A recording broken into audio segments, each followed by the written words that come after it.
Hey Sugar Snaps, welcome to Building Your Creativity Practice, Day 4. If you're just joining us, we have an ebook that corresponds with this challenge. You can find the link in the description below. I'm doing 2 videos a week, but the ebook is every day. So every day there's a little topic section about how to develop your creativity practice. Today we're going over Day 4, which is what is creative flow. Part of our challenge is to work on the WIPs or works in progress that you have hanging around your studio or your workspace. And I wanted to share today my project and then invite you to share yours as well. So today I am working on a cinema sweater. This is a pattern by Kutovakika. It's a just basic stockinette stitch sweater, but I'm making it in Knitting for Olive, their merino yarn with a strand of the soft silk mohair yarn, and this is the colorway Flamingo. It's super scrumptious. The yarn or the fabric combination of the two yarns is super squishy. And I'm on the last sleeve, so I have this sleeve on my stitch holder. I need to finish it off and bind it off, but I got the length that I wanted, and I wanted to get this second sleeve knitted up before I finished off the first one. So knitting this guy up, and then I am so close to getting this done. So really excited to have this finished. If you've watched any of my videos over the summer, I've been working on this for several months now. It's not my regular project, so it's a pick it up when I'm on a road trip or in the car kind of a project. So it's taken me a while to get this far, but I'm really pleased with it. I love the color. It's very squishy, and I'm super excited to wear it. So I'm hoping to complete this during this challenge. So I would love to hear what project you are working on for your WIP today, your 15 minutes of works in progress. So if you could leave a comment below sharing what you're working on, and if you're drinking something tasty, warm and cozy, I'd love to hear about that as well. Always on the lookout for a cozy drink to pair with my project. So today I'm boring and I just have water because that's what I grabbed, and I didn't think to make myself tea or anything. That was a bad choice.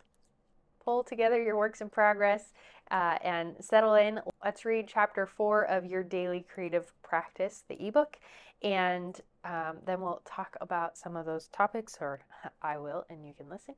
But cuddle up with your drink of choice, your work in progress, and let's dive in to chapter 4. Chapter 4, Creative Flow. What is it? Creative flow, often called a flow state, is being fully immersed and engaged in an activity, experiencing a sense of effortless concentration. This state is characterized by a merging of action and awareness, where the person feels a loss of self-consciousness and a distortion of time perception, often described as time flying by or standing still.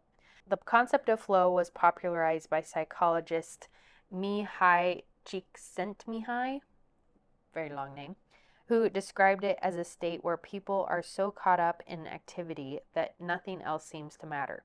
The experience is so enjoyable that people continue doing it even at a significant cost. Flow occurs when there is a balance between the task challenge and the individual's skill level, allowing optimal engagement and creativity. Creative flow involves a unique cognitive process where ideas and solutions emerge naturally and intuitively, often leading to insights and new directions in the creative work. It is not limited to artists and musicians, but is accessible to anyone who engages deeply with the task, whether in business, education, or other fields. Achieving a flow state often requires extensive experience in the task at hand and the ability to let go of conscious control, allowing the brain's specialized networks to operate more freely. This state is associated with reduced activity in the brain's executive control regions, facilitating a more spontaneous and intuitive creative process. Note from Brittany. I see this brain state come to life in my basketry classes. Once the bottom of the basket is complete and the wall structure has taken shape, each weaver settles into the rhythm of weaving. For at least an hour, there is a steadying repetition of row by row growth as the basket builds.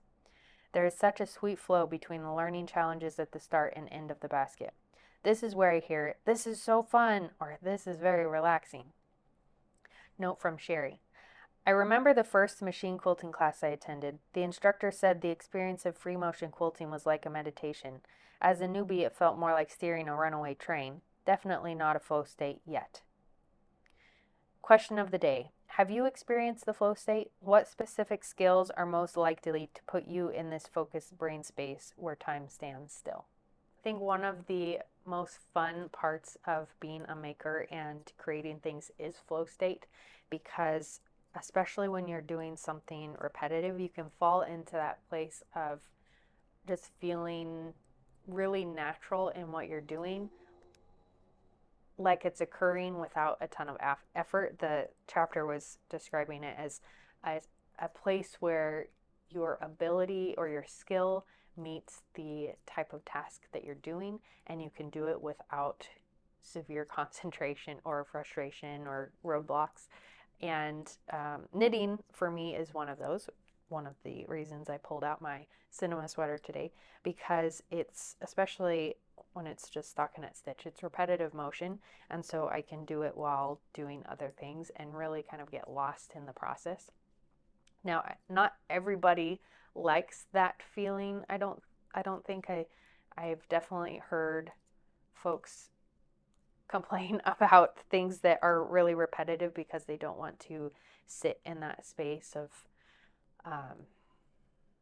falling into creative flow. I think there's a place between being skilled at something and being able to do it easily and falling into creative flow. There's like a medium ground where you're still really trying to control or be aware, or something that kind of hinders you from falling into creative flow.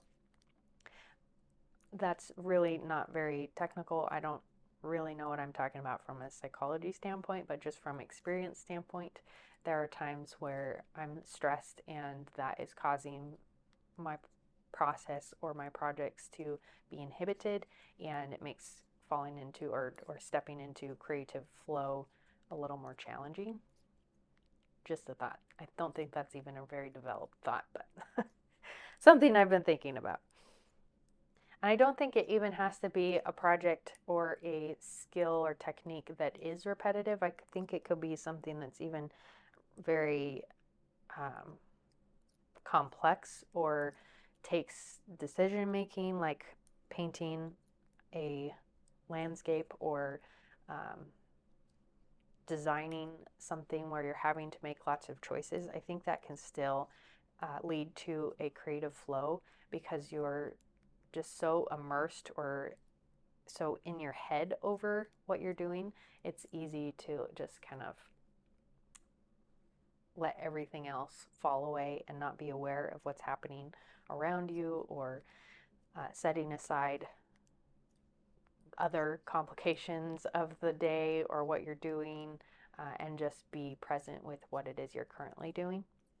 And I think that's where the balance between your ability to do something and your attention, it's kind of a push-pull, where if you're skilled at the thing and all of your attention is on it, you're really in that sweet spot. Can't remember if I asked you yet, but what work in progress are you working on today? If you want to leave a comment below and let me know. And my other question is, as you've been working on your creativity practice and developing that time each day, for me, when that happens and I'm spending time working on my works in progress, I have a tendency to come up with new project ideas. So if you're like me and you're working on a work in progress while dreaming up 100 new projects that you could be doing or want to try, let me know in the comments and maybe share what your project of the moment is. Recently, I've been thinking about going from this, or as soon as I finish this sweater, I want to knit up a cardigan using the same strand of merino and strand of soft silk mohair from Knitting for Olive. And I actually even have the yarn. The yarn's kind of this sort of aqua-y color. And I want to do a cardigan, and I haven't decided if I'm going to do a plain cardigan just in stockinette stitch, so it can be a on the go project where I don't really have to focus on it, or make it as a cabled or lacy top so that it's still a cardigan but incorporating cables or lace. I'm still going back and forth. I found Petite Knits has a really nice pattern that I have in my pattern library and have been wanting to do. So that's one option. My other option was to try experimenting making my own pattern, which is a little intimidating because I haven't done that before, but it seems like it would be kind of a fun endeavor to explore. So while I'm sitting here knitting this sweater, I'm already thinking about knitting the next sweater. What are you thinking about making while you work on your WIPs in progress? The creative mind never sleeps. Today's creativity quote or inspiration is from Denise Jacobs. She wrote, "Creative flow happens when the inner critic is silent." And I found her work to be really interesting. She has a book called Banish Your Inner Critic, and she did an interview where she talked about how the inner critic and creative flow are kind of cancel each other out. You can't be in creative flow when your inner critic is attacking you. And I haven't read the book, but it's on my list of want to reads. But in the interview, she was talking about how creative flow is often characterized by being energized or coming away from what you are working on happy or joyful, or having experienced pleasure during the process of your work. And that the inner critic kind of defeats the ability to meet that. And the interviewer mentioned that in her book she comes up with some ways to kind of combat the inner critic, which is one of the reasons I think it would be an interesting read. So anyways, her quote, "Creative flow happens when the inner critic is silent," was very eye-opening. We're going to be talking about perfectionism later on during the challenge, and that's kind of, in my mind, goes along with inner critic, where it kind of debilitates you from experimenting and trying new things because of fear of failure. So that's kind of a foreshadowing of what's ahead, but something to think about today while we're talking about creative flow. If you need something to watch while you work on your creative projects in the next few days, check out this video. I share some of my projects over the summer. Until next time, happy making and happy day 4 of the challenge.